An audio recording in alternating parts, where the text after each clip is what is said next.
بسم الله الرحمن الرحيم. الرحمن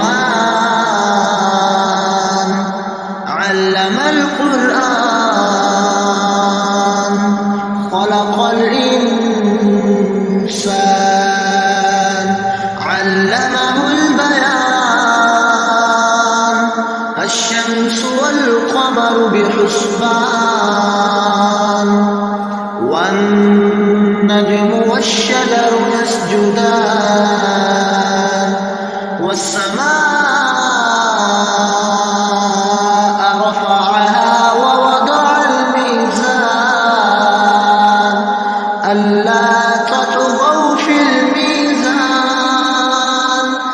وأقيموا الوزن بالقسط ولا تخسروا الميزان والأرض وضعها للأنام فيها فاكهة والنخل ذات الأكمام والحب ذو العصف والريحان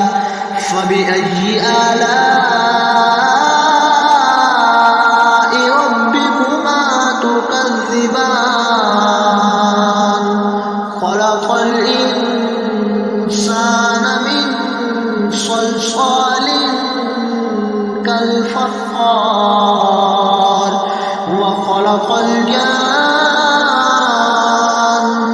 من مارد من نار فبأي آلاء ربكما تكذبان رب المشرقين ورب المغربين فبأي آلاء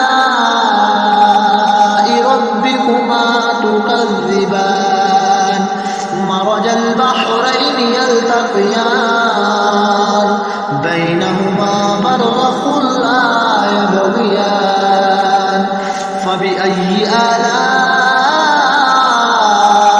ربكما تكذبان